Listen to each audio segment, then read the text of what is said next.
welcome to the Skiffy and Fanty Show's Torture Cinema. Enhance your calm. Okay, can I just say, Julia, that of all phrases you could say right now that would enhance my calm, that is not one of them. Like, I can't imagine that works, right? And they have to know. Like, have you ever been in a situation where the police are, like, pulling you over and, like, they go, enhance your calm, and you're like, oh, I'm gonna get way more calm now. Like, no, I don't, it's weird. Anyway, I'm Shaun. I'm Trish. I'm Julia. And today on our live Torture Cinema show, we'll be discussing the 1993 science fiction action classic, Demolition Man, directed by Marco Brambilla and written by Daniel Waters, Robert Renaud, and Peter M. Lenkov. It stars Sylvester Stallone, trying to beat Arnold at the box office, Wesley Snipes, just being a very handsome, kicky man that he is, Sandra Bullock, who is utterly adorable, Nigel Hawthorne, who I don't really see him as adorable, Sinister, I think would be fair. Sinister. And some other big names you might recognize in smaller roles, including Rob Schneider, slumming it again. This film was selected by our Patreon supporters based on a poll of bad films around the theme of crime, suggested by Shaun, who skipped over our originally planned theme of beaches and bad vacations. Thanks, Duke. But we'll be doing that one next month with a super special guest, so if you are not yet subscribed to our Patreon, please join for as little as $1 a month and get a chance to vote in that poll. And right now we have a special challenge going on. If our Patreon gets up to $150 per month by September 1st, that is, we'll do a special Torture Cinema show on 2019's Cats, a film that gives more than one of us nightmares, even if we've never seen it. Please tell everyone about this show and review us wherever you get your podcasts. Word of mouth is a huge deal for fan-run podcasts, and we need your help to find new ears for this ridiculous show. I just want to note, the way this is written means I definitely have to get this out in a timely manner. So you sure do, and then you're gonna have to watch Cats, is what I'm gathering. Well, if we get to 150, we're at like 90 something right now, as of this recording. I mean, I feel like you could pretty much just kill it by not releasing it until the end of August, and then you won't get $150 for September 1st, and then you won't have to watch Cats. That's true, but where's the fun in that? Yeah. I mean, to be fair, we'd have fun watching 2019's Cats, because we'd get entertainment out of it. But it would still cause us to probably have to go into outpatient treatment of some kind. Yeah. You do know, Julia, that there is a cut of the 2019 Cats that has cat buttholes that they CG'd in, right? Did you know that was a thing they were thinking of doing? They were going to put cat buttholes on all the cat people. Okay. Like, can you imagine the order coming down into the special effects department? And by the way, we'd like you to put a butthole on every cat and render it properly so it follows the butts as they move through, because the butts are always exposed because they're cats. Look, we need to do big numbers at the box office, so make sure you put a cat butthole on Taylor Swift immediately. Oh my god. That might, honestly, if you put a cat butthole on Taylor Swift and Cats, does that prevent her supremacy as the pop star of the time? No, I don't. And not even that. I mean, if the movie itself didn't, I don't see how that would make a difference. Oh, good lord. All right, well, let's get to what we're drinking. As a reminder, please know that while we may consume alcohol in the show, and you may if you are of age and are able to do so, you should imbibe irresponsibly. Please don't drive. Don't do anything you shouldn't do while you're consuming. Don't overconsume. You know, all that good stuff. Take care of yourself. It is not required that anybody drink alcohol in this show. Some of us will, some of us won't. It's fine. No pressure. You drink what you like. Water is even a suitable drink. If anything, water's hardcore. So go for it. With that in mind, Trish, what beverage are you drinking? Well, Sadly, I finished up my cran elderberry ocean spray juice earlier today. That is some weird tasting stuff, but refreshing. But also refreshing is just my pure clear H2O with ice out of my new Stanley insulated mug, since I damaged and broke the last insulated mug I have, and since I have a problem with spillage, I like sippy cups, but adult-sized sippy cups. I think that's fine. You're all at a computer, so spillage is extra bad. Yeah. Right. And what are you drinking, Julia? Since alcohol, caffeine, salt, and all the other things are bad for us and outlawed, I am drinking some nice, calm-enhancing ginger tea out of my giant cat mug. Whoa. And what about Are pets you, Shaun? allowed in San Angeles? I don't remember seeing any pets. They didn't mention either way, so I'm gonna guess it's okay for me to have a cat mug. I feel like the evil religious guy would probably be okay with dogs because they're subservient and would serve you. Mm-hmm. So what are you drinking, Shaun? I have, in my very large beer stein, because I didn't really have anything else to put in it, a drink that I'm going to refer to as the Taco Bell Demolition. Because it's this... so green. It is very green, because I put all sorts of blue and green things in the same thing. So it has in it... First off, some Superbird Fuego tequila. It is a spicy tequila. It just makes it kind of taste like it's got like, you know that like that spice mix you'll sometimes get at like the supermarket where they're like, oh, it's like Mexican spices. It kind of tastes like that. Yeah. I don't know if it has anything to do with it, but anyway, it's got that in it. I've got some blue curacao, some Midori melon liqueur because I like it. Some key lime juice, BT dubs, and a whole bunch of the one and only Mountain Dew Baja Blast, which you can currently get in both the regular and zero form at your local Taco Bell. And as we all know, the local Taco Bell will win the fast food wars in the future.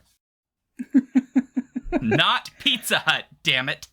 In case you watch the international edition where they put Pizza Hut in here, the bastards. Anyway, so that's what I'm drinking. It is a Taco Bell Demolition. Wait. What does the original actual movie have? Taco Bell. Taco Bell.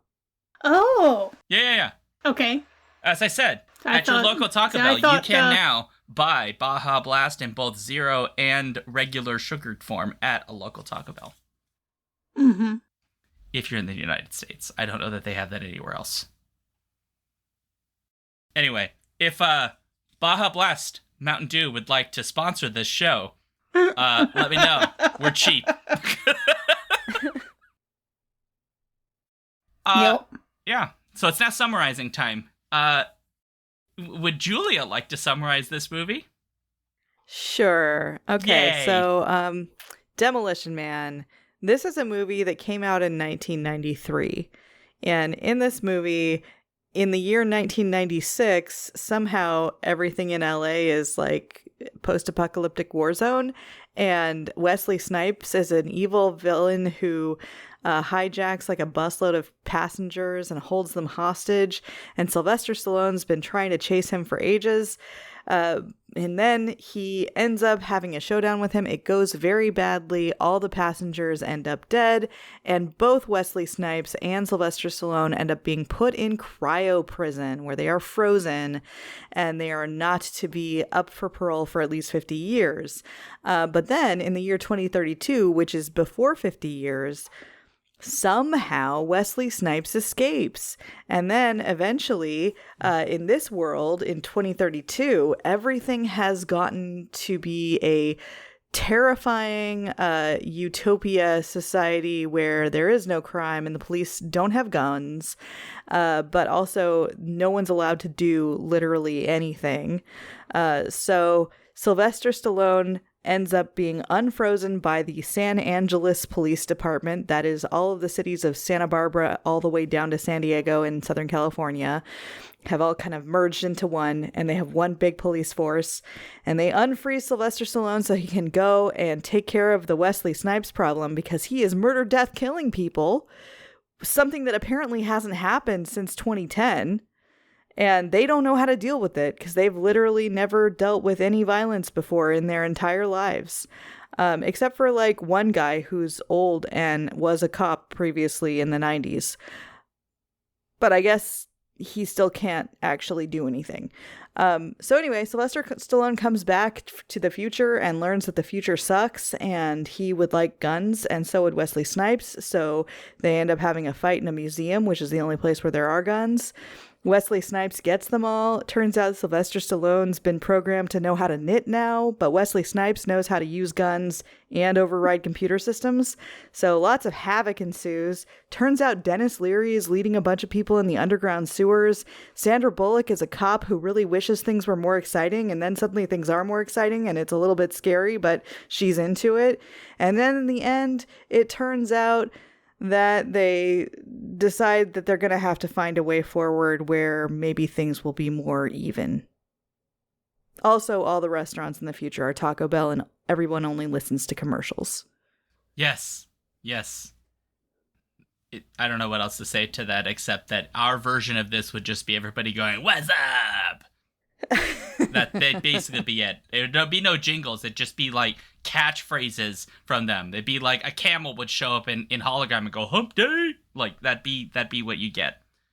It's ridiculous. Oh man.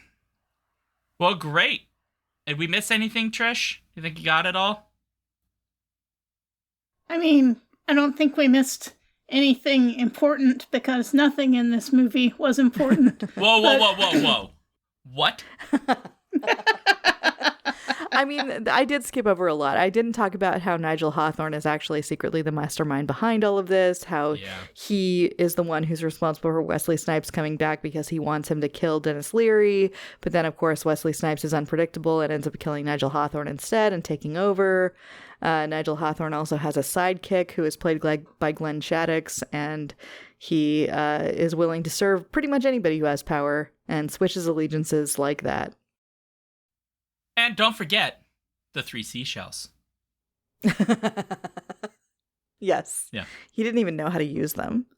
I mean, does anybody? Rob No, Schneider's literally like, no one. I love that Rob Schneider's in there being like, he doesn't know how to use the 3 seashells. And it's like, you don't either, guy. You haven't wiped your ass in 10 years. You have no idea what's going on. Yeah, I read that the 3 seashells thing happened because they wanted to come up with something like weird that was going on in the bathrooms.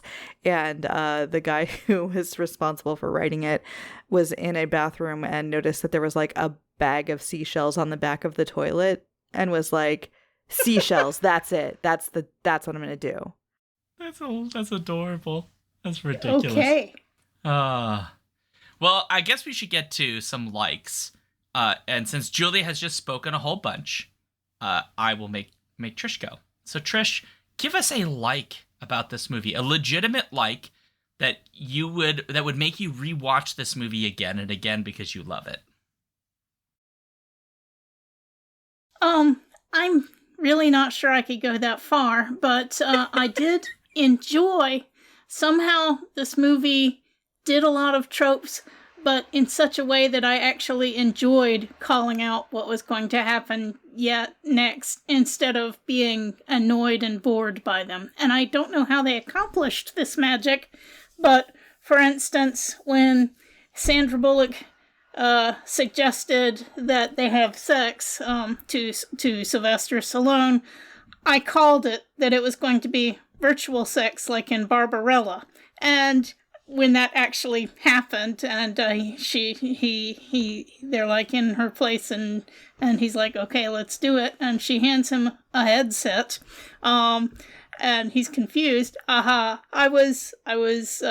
felt vindicated and happy that I had called it instead of oh my god, they're just ripping off Barbarella. I don't know how they accomplished this magic of actually making me happy that I was calling their tropes, but they did it in such a way that I found pleasure in it. Oh, but he certainly didn't. So, like, okay.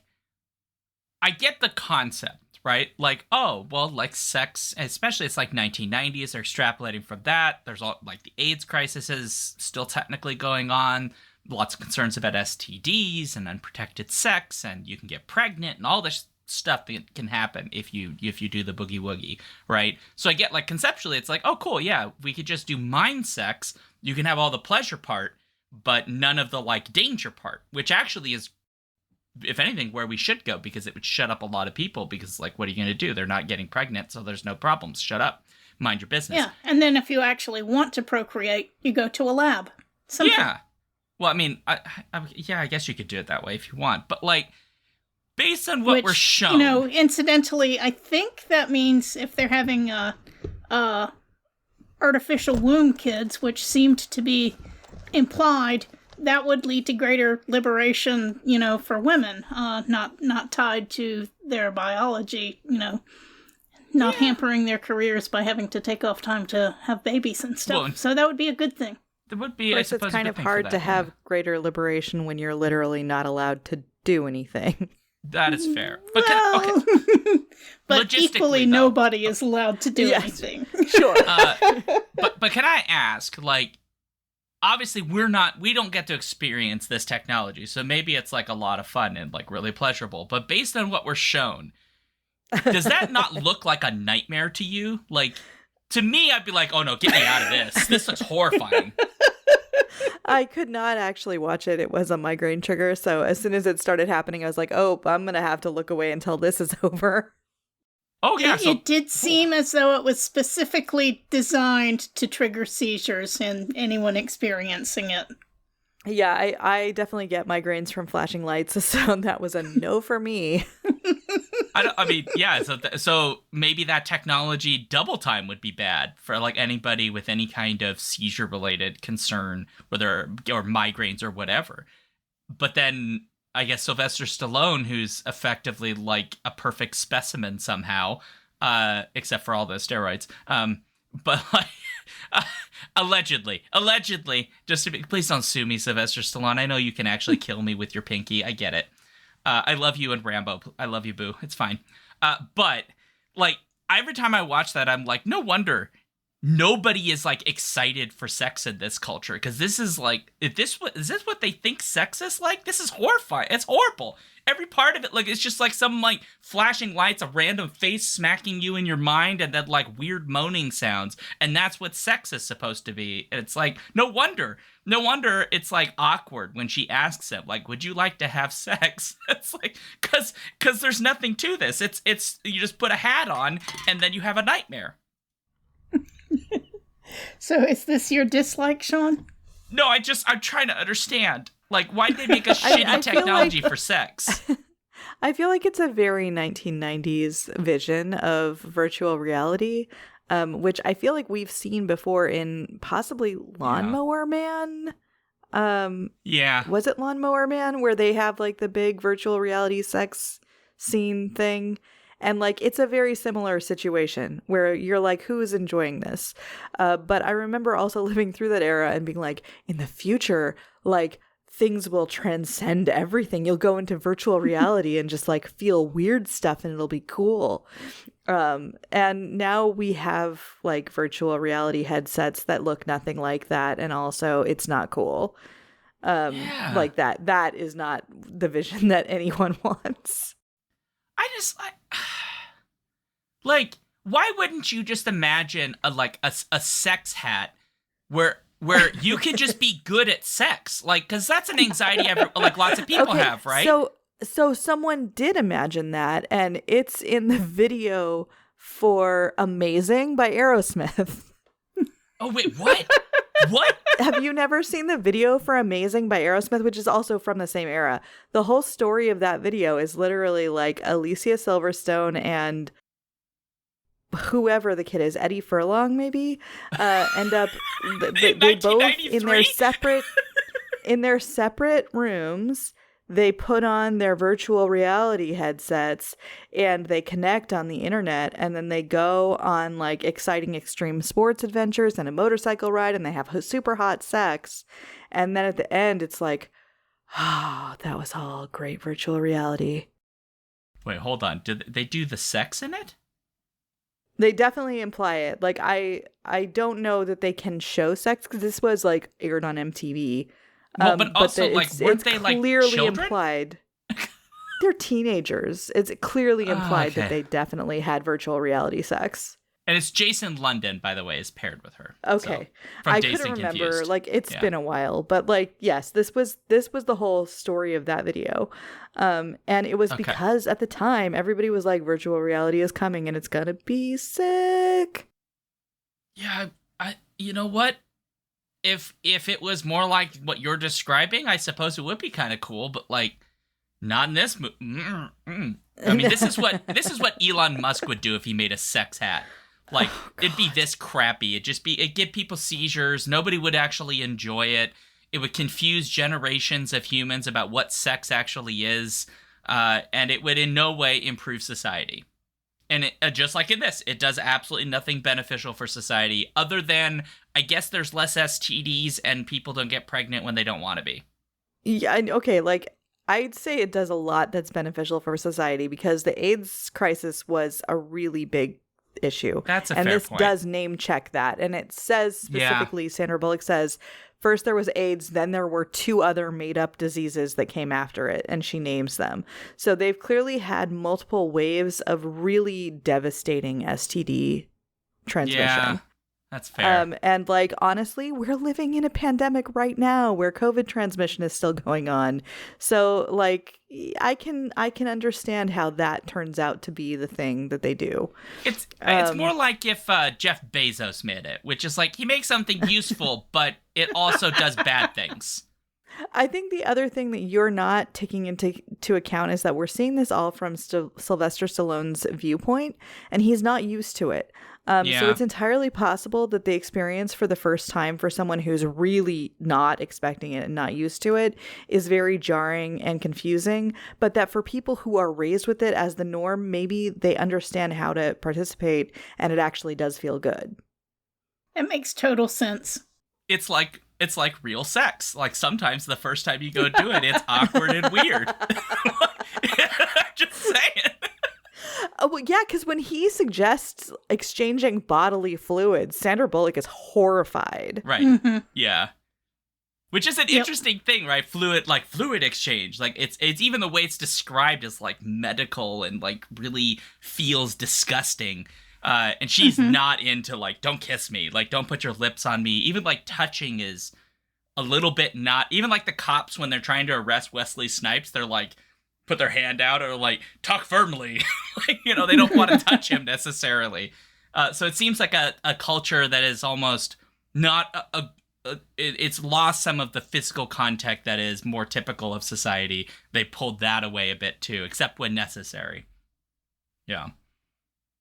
If anything, this is now a like, because now I like got a lot of like meat I could really. I'm citing you when I write a paper on this, Julia. Okay. Yeah. Anyway, I'm so sorry. I totally hijacked that because I really wanted to talk about the sex hats, but... What was that? Was that a like? Was that a dislike? Where are we on this podcast? It started out with my like of being able to call the tropes. Yeah. I just had questions, like, about the logistics of the sex hats, that's all. Yeah. Okay. I don't dislike it, by the way, because it's an interesting idea, even regardless of how you interpret it. I just... I think we should move on. Yes, we should. Let's move on from the sex hats. So, Julia, what is your like? My like, and this is 100% sincere, is I love a lot of the costuming that they did. Apparently, they hired people who had done costuming for the 1984 Dune. And if you just look at like any of the background people in this utopia are wearing the craziest, most fun costumes. And I love it. I also like genuinely really love Wesley Snipes' whole aesthetic, both in the 90s and when he comes back in the future. He's just... it's so colorful and perfect for the 90s villain. And also Glenn Shattuck's wearing his little weird kimono with his multicolored hair. Like, I don't understand why this is happening, but I did kind of love all of the weird costumes. I'd agree. Yeah.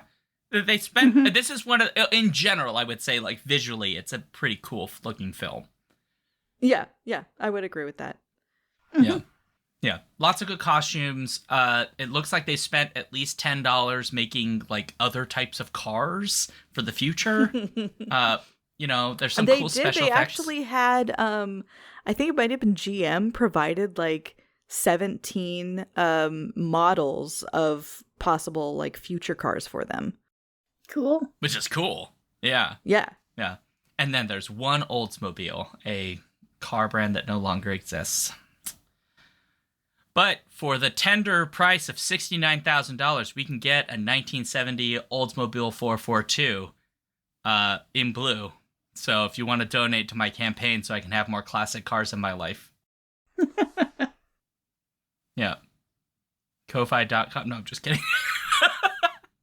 Okay, yeah, so the costuming is pretty great. A lot of good set design, which is pretty fun. It's a pretty film. Yeah. I genuinely really liked the costuming. I thought it was fun. Mm-hmm.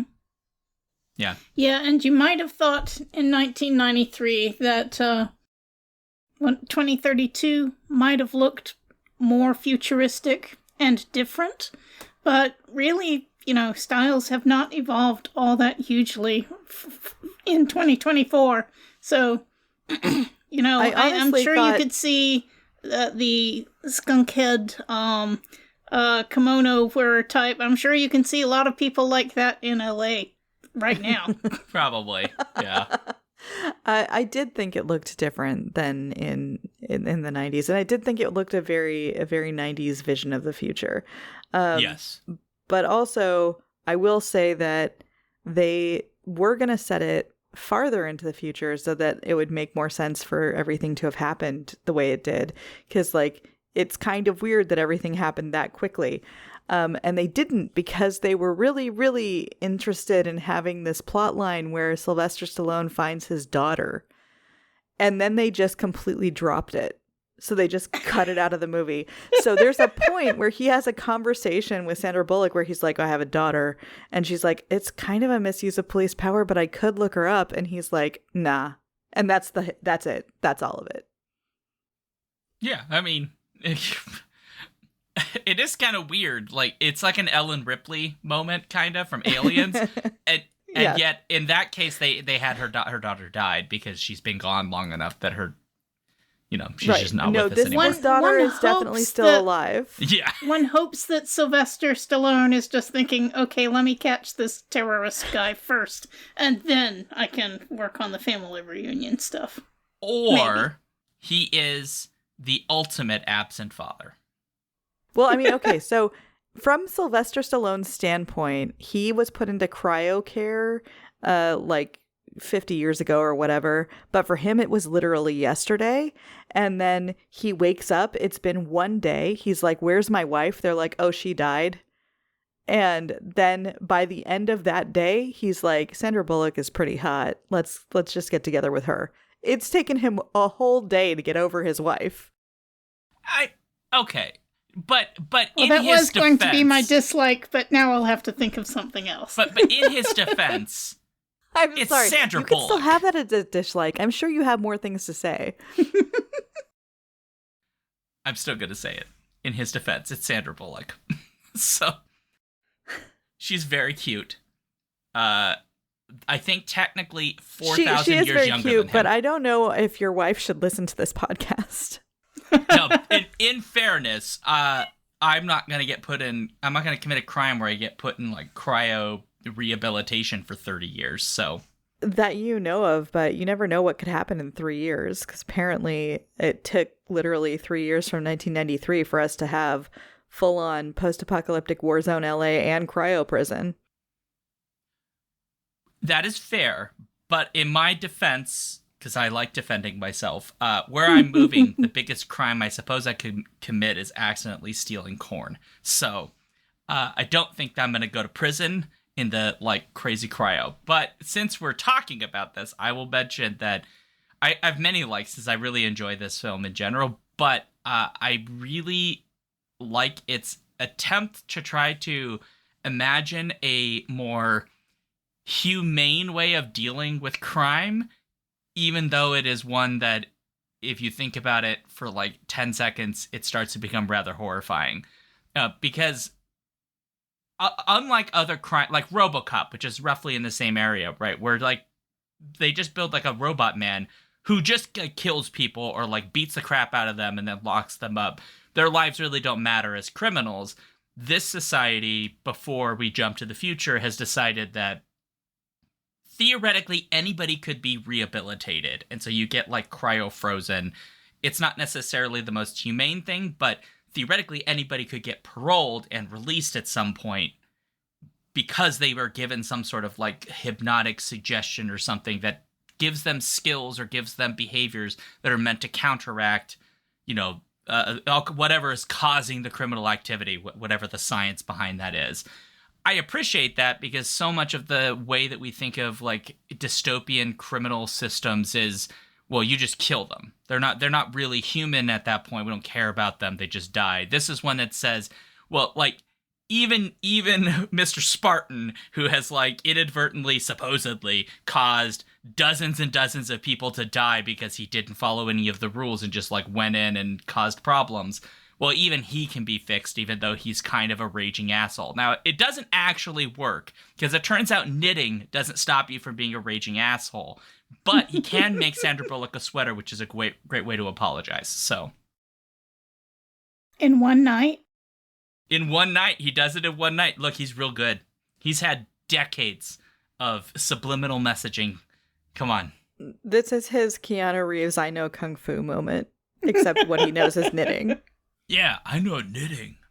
Sorry. Oh no, it's not Keanu Reeves. It would be Adrian, I know knitting. Ugh. I don't know. I can't do Sylvester Stallone. I'm sorry. All I can do is like that's it. Sorry, Sylvester Stallone, please don't kill me. All right, so I think that's taking care of our likes. Should we move on to dislikes? Sure. Wait, did Shaun actually have a like? Yeah, I said I like the way it imagines a more theoretically he likes humane... the horrifying way they imprison people. Sorry, I had... yeah, I thought that was just a continuation of discussion from an earlier point. Sorry. Okay, so that means we dislikes. Should go to... Go. It's you, Trish. Give me your dislike. Dislikes, right? Okay. Yeah. So... Nothing. Normally I'm a fan of as much authenticity as possible in science and history exhibits. But if you have a museum in a pacifistic society, or really any society whatsoever, you do not display loaded guns and charged pulsar rifles. You just don't. It's a bad, bad, bad idea. Even if you don't have terrorists or whatever, you can have curious children who get into exhibits and point things at each other, and it's just a terrible, terrible idea to put power packs in your pulse rifles and bullets in your guns when you have them on display.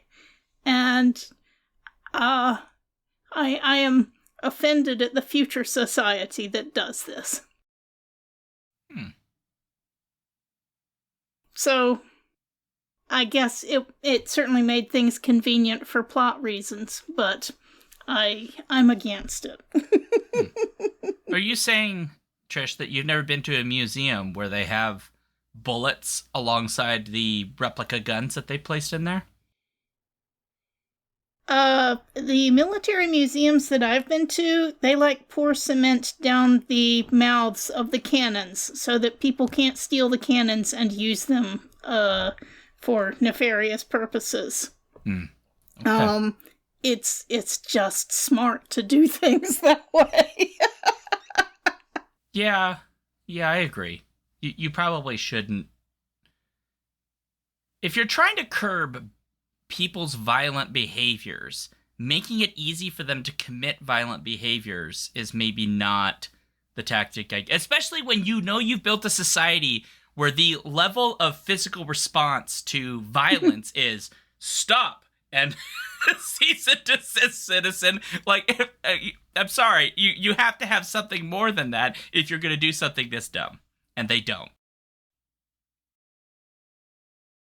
As Lilani points out in chat, having the bullets alongside the guns is one thing, but actually having loaded guns on display, even behind glass, just terrible. Don't do it.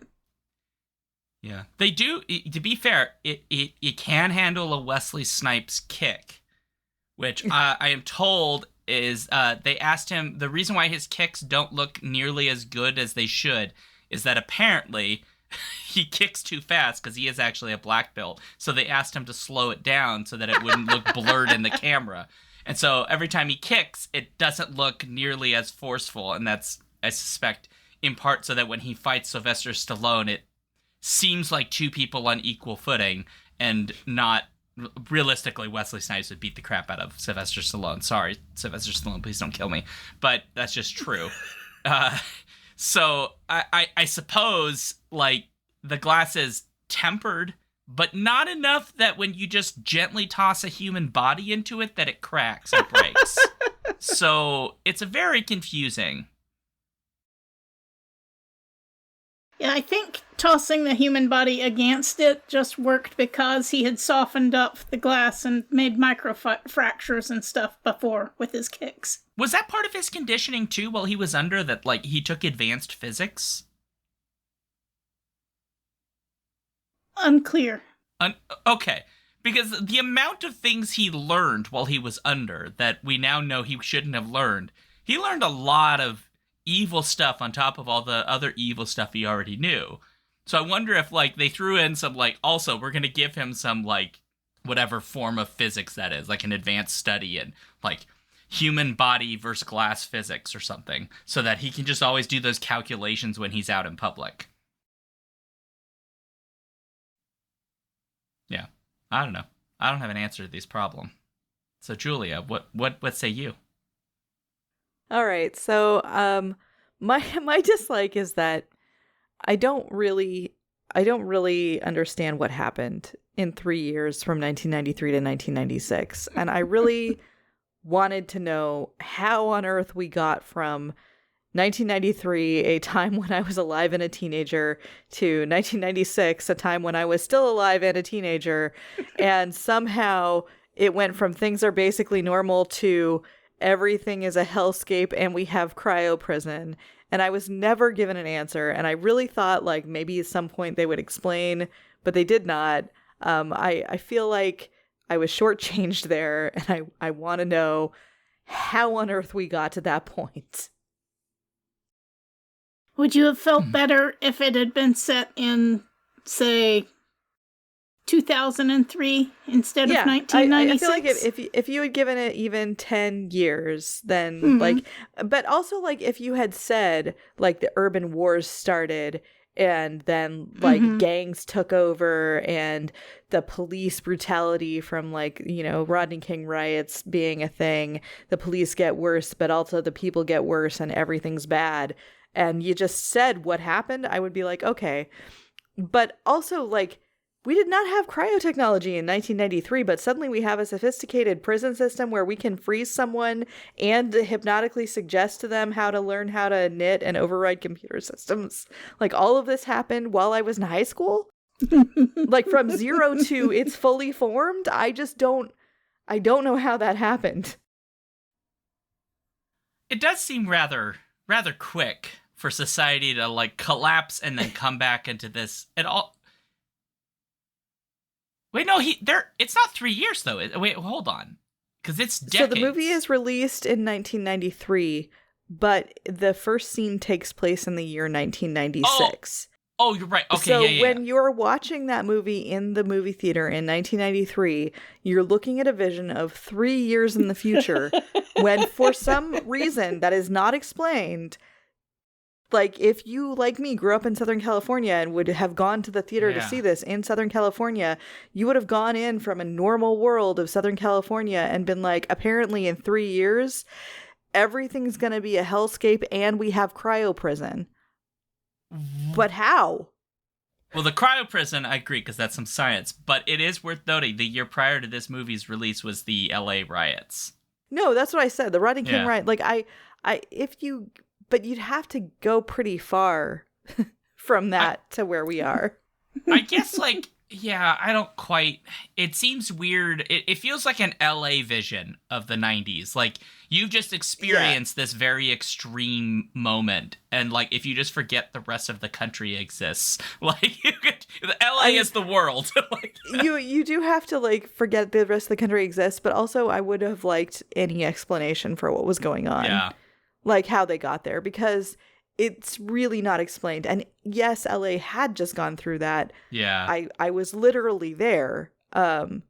Like, I was working in my brother's jewelry store, which was on Melrose in LA, and we had to, like, close up shop and board up and get out of there. And then, like, we managed to get back to his house, but it was kind of dicey because we got caught in an area where there were, like, some protesters and looters looting a local store, and they started to shake cars that were stuck in the cars line that we were in. So it was a little bit like, whoa, this is scary. And I literally did experience this firsthand. And then things were closed for a few days while people tried to figure out what was going on. But, like, even with that, it was nothing like this. Yeah, like the extremes. Prince Justin suggests in chat that maybe this whole movie is set in an alternate universe to begin with, which certainly seems reasonable on the evidence. And Lurlaney correctly points out that in this movie, the big earthquake happened in 2010 to let the cult leader reshape culture of St. Angeles. And that's fine, but Julia is rightly pointing out that this cryogenics and sleep teaching thing happened way before then. I don't have an issue with the setting up of the future society. My issue is really with, like, what on earth happened between 1993 and 1996 that caused the world to be what it was in the beginning of the movie. And I will say that the alternate universe thing is interesting, but also Sandra Bullock is a 20th century junkie who has a collection of things, including, like, a poster for Lethal Weapon 3. Yeah!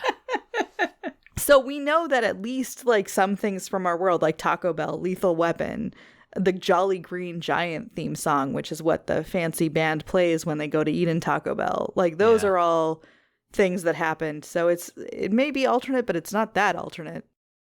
Well, it's a constant across all the multiverses that people from the future are fascinated by 20th century Western culture. You see that again and again in Star Trek and I don't know how many other things. You know, people are always fascinated in that section of history. It really is true. It's weird how that works out. It's almost like the U.S. and other parts of the quote-unquote developed West have spent literally a century disseminating their culture, sometimes by force and sometimes by pressures, economic pressures. But, you know, no comment. You're right, Julia. It is bizarre. It's a detail that, like, my brain doesn't think about because it doesn't make sense how we get there that quickly. It's the kind of thing like you see in dystopias from like the late 80s through a lot of the 90s where like even like when we watched Rotor is, I guess, I can't remember when Rotor is set, but it's not that many years in the future. It's certainly not visually. It's not very far in the future because they didn't have any money to set anything. But it does the same kind of thing where like they're constantly saying like, oh, like society is collapsing and there's crime everywhere, even in Texas. And like the world's going horrible. So we're building a cop robot who's going to go around and deal with all the problems for us, and he doesn't get tired, so he can police all the time, and then it goes bad, and he murders everybody. And it's always this weird, like, I imagine in this case, this isn't like a right-wing fantasy, but it is often like a right-wing fantasy about, like, oh, the crime's gotten out of hand, and like we have to like solve it with our new thing that will absolutely not cause more problems, except it does. This deliberately did set out to not take a political stance. They apparently were trying not to, and just kind of wanted to be like neutral. They're like, we should just kind of compromise and be somewhere in the middle, and that's kind of where they end up. Which just, I agree. It does, like, okay, could we just, it's not a dislike. It's more like, I hate the idea that there'd be like machines watching you everywhere in case you cursed to like give you basically tickets for cursing. And right. Not just like the bad words, even like damn and hell, which I get. When in the 90s, my grandmother told me I wasn't allowed to say the words until I heard her say the B word once. And I was like, Grandma, that's not right. The rules have to apply to both of us. But this is absurd. Like the level of like social conditioning that obviously isn't working because even everyday citizens occasionally curse. It's ridiculous. And that if you do it multiple times in a row, you have to stay there and the police show up and you have to like go through some sort of conditioning, which is like, what? Well, because I said the word damn? Like, this is why you said it multiple times. Right, I said it multiple times. This is why when Wesley Snipes is just like sitting there going like, F-bomb and like all of these words like he's just like fuck and shit and, like all this stuff, and that like he's getting all these tickets and he's like I don't care, and I'm like this is the only thing I agree with you on, buddy. we're on the same page. And then Sylvester Stallone does it so that he can have toilet paper. Yeah, that's right. Because he doesn't know how to use the 3 seashells. But yeah, I think the movie agrees with you that it's too far. And that's why in the end, they're like, we got to come up with a compromise that's somewhere in the middle. Like, now Nigel Hawthorne's dead. He's not controlling society anymore. Yeah. We can remake it in whatever image we ultimately decide. And it's very open-ended, and it doesn't take a there is one right way or one wrong way stance. Yeah. Well, I think it says that it was what was happening before was wrong. And I have to agree with that because it looked like, in another 100 years or whatever, you could easily end up with an Eloy and Morlocks situation where you have the totally passive, pacifistic upper dwellers and the violent and thieving lower dwellers. I mean, I think we already have that in the 2032 of this movie. Like, upstairs, everybody's like, we won't say any bad words. And if we do, we'll wait for the police to come. And then downstairs, everybody's like, guns and rat meat burgers for all. It's like, yeah, I don't like either one. Like, Dennis Leary, I appreciate you, but like, everyone doesn't need a gun. Like, we could have rules, right? Like, rules. Let's do that. Just saying. So, I guess that leads you to your dislike, Shaun. I dislike absolutely nothing about this movie. It is perfect. It is a 100%. It is a great film.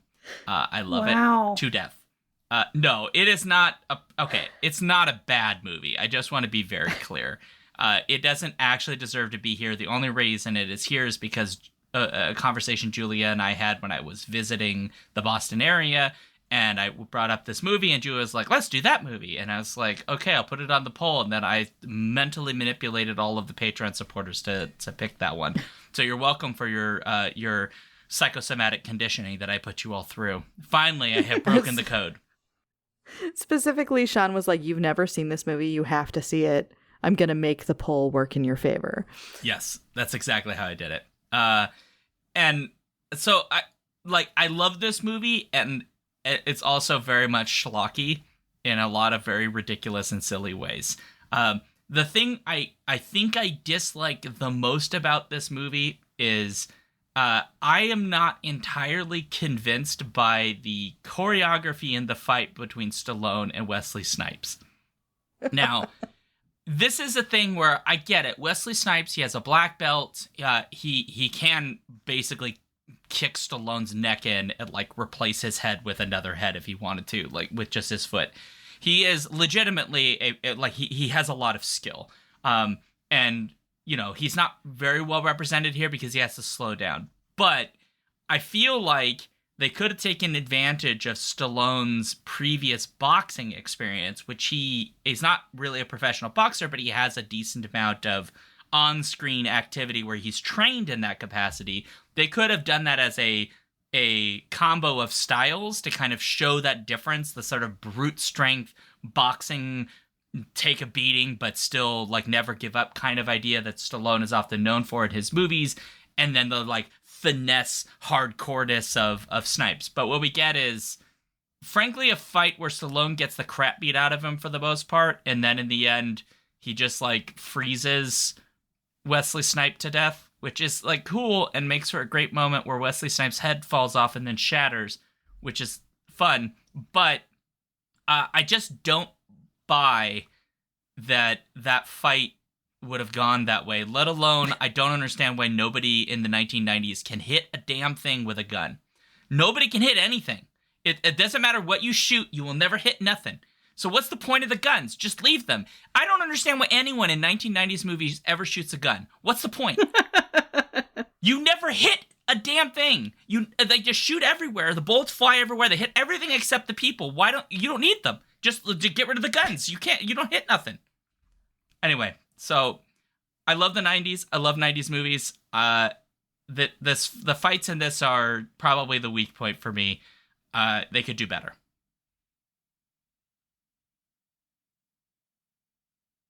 There you go. Should we grade it? Or yeah, I think we should grade it now. I'm ready. All right. Shaun, what's your grade for this? Legitimately? Or do you want like my grade that's to troll people? Your actual grade. So like I would probably agree with Roger Ebert about this film, which is that he found it rather enjoyable. It's got wonderful satire. And it does some very interesting stuff that a lot of films of this ilk in the 90s do, and it's like one of my favorite eras of schlocky sci-fi nonsense. So I'm giving it a B+, because I enjoy this film a lot. What about you, Trish? Well, my first thought was a C, because this movie glides along, and, there isn't anything really, really horrible about it. But there are several minor annoyances, such as how do you get from 93 to 96 with the tech, and the way Stallone just completely forgets his dead wife and jumps on the chance to jump on Sandra Bullock. And the museums! The guns in the museums!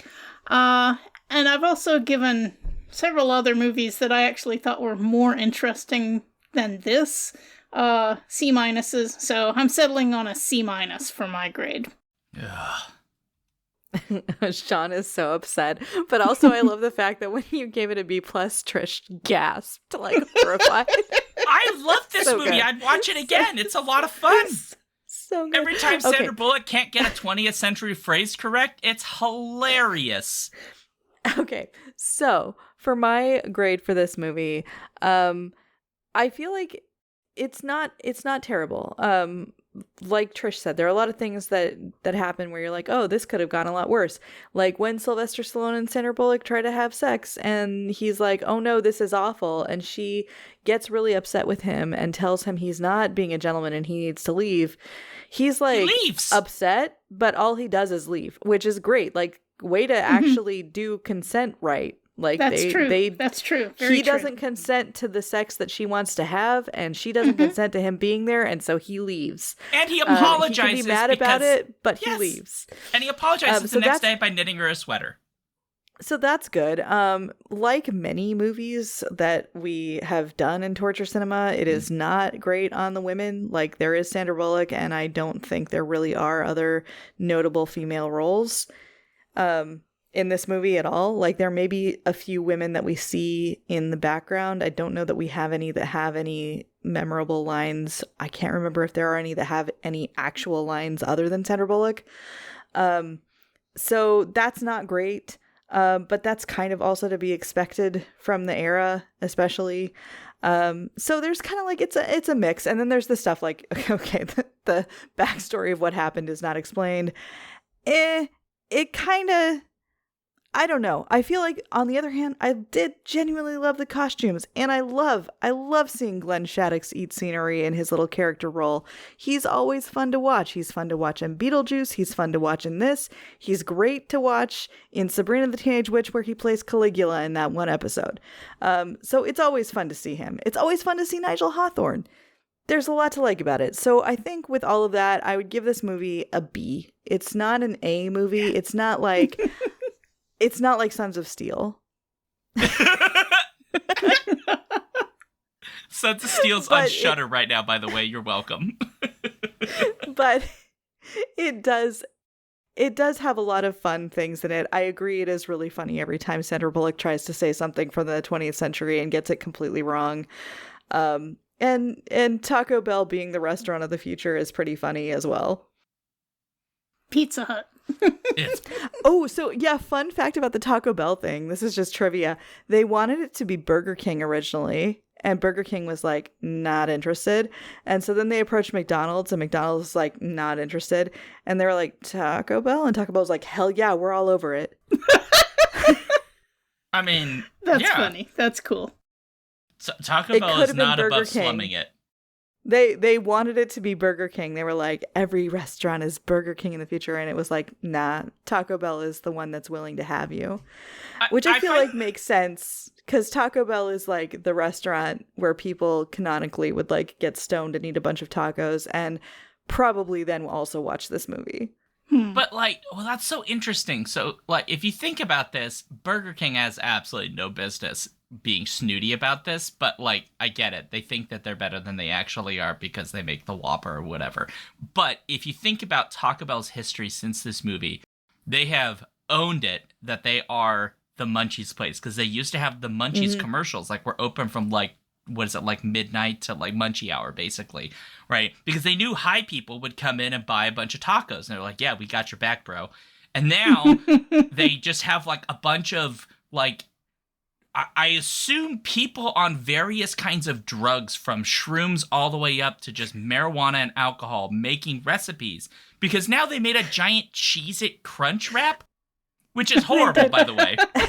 Okay, but I will say that I actually did enjoy the Cheez-It tostada. So I feel like the Crunch wrap, it's going to get soggy in the middle. I didn't even try it. But the tostada, if you eat it right away, it's still crunchy. It's actually pretty great. I will say this about Taco Bell, which is why they already have, in my heart, won the fast food wars, which is that Taco Bell has, in the last 20 years in particular, shown that of all of the fast food companies, they're the only ones willing to experiment and make something new. 90% of what they make sounds like the ravings of a madman. Like, it sounds like a Norse saga, like, try to describe what Taco Bell was like, and that's what we got. But I'm going to give them credit until the day I die for being like, we're going to make things that sound nuts but might be good. Like, Doritos tacos. Nobody asked for this. Nobody was like, oh, I need a taco made out of Doritos. That's what I need in my life. Make that. What Taco Bell went is like, you don't know you need it, but you need it now. And then they did it. And you know what? We went, yeah, we did need that. You're right. You're totally right, guy. And I don't even smoke pot. I am a totally straight and narrow, well, other than the alcohol, right? But like a straight and narrow. But you're damn right. I got me a Doritos Locos taco. I ate that crap out of that. So A+ to you, Taco Bell. Sponsor this show. Okay. So do we have an average then? It's either a C+ yes, or a B-, Paul, something in there. Paul, Prince Justin in chat has already come up with an average for us. It's a C+. Okay, I feel like that's fair. Yeah, but I'm going to make Shaun it a B-. looks really sad. I'm going to make it a B- average, so you can just deal with it. I guess it depends on if you're going with the median or the mode or whatever. So, yeah. Trish, I haven't taken stats in 15 years, so you know what? You keep that stuff to yourself. Okay, folks. All right, we've done a podcast. So please, as always, if you like the show, you can contact us, send us your feedback about the episode or whatever at skiffingfanny.com/listener suggestions, especially if you'd like to suggest something, or you can send emails directly to us at skiffingfanty@gmail.com. A reminder, if you do that, I will be happy. But if you send a mean email, I would just forward that to Daniel. So, actually, he'll read it anyway because he reads the email, so whatever. We are Skiffy and Fanty all over the place. You can find all of the links to our social media channels. Excuse me, I have a Baja Blast burp. I'm so sorry. Thanks, Taco Bell. Anyway, go to our Linktree, linktr.ee/skiffyandfanty, and you can find that. There is a newsletter if you go to skiffyandfanty.com/newsletter, all of that good stuff. Please support the show. Go leave us reviews, all that good things. Patreon.com/skiffyandfanty if you want to give us all your money, especially your retirement savings. Although maybe you should save that if you're being, smart. I don't know. I'm ShaunDuke.net. I am here, Alphabet Streams on Twitch. This is also where Skiffy and Fanty is every Friday at 7 p.m. Central. So if you want to come for that. I have Patreon, and I'm on Blue Sky and all the other places, and my link tree is just /Shaun Duke. You can find all kinds of cool stuff that I do there. You can find me, Trish, on Blue Sky at P.E. Matson, on Mastodon at newsy.social/@TrishEM, and on my blog, whatsthewordnow.blogspot.com. And of course, I've been doing reviews on Skiffy and Fancy for about a year now, again, since we resumed those. And you can find me, Julia, at juliarios.com. That is JuliaRios.com. I'm also on Patreon, so you can look for me there. And I'm on Blue Sky as at OMGJulia and Instagram as at ZOMGJulia. So those are all the places you can find me. Julia is places. Follow Julia. Mm-hmm. Cool. All right. As is required by the Skiffy and Fanty bylaws, which everyone on this podcast at this moment signed when we first brought you on, I have to make this awkward, which is really hard for me to do because I've never been awkward in my entire life. But I will let you know that I am actually working on an amusement park based on Demolition Man.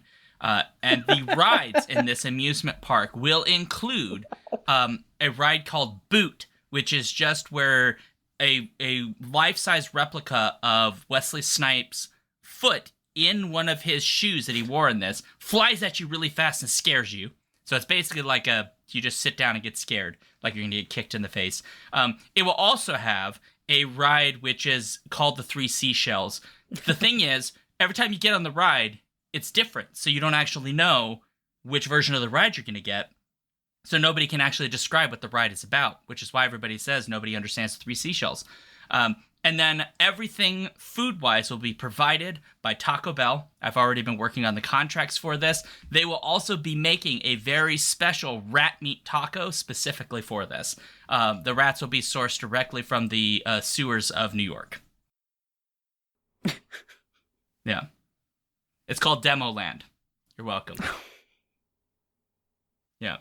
Okay, well, on that note, everybody, take care of yourselves and each other. Murder, death, kill. Yay! And on that note, awkward ending, and see you.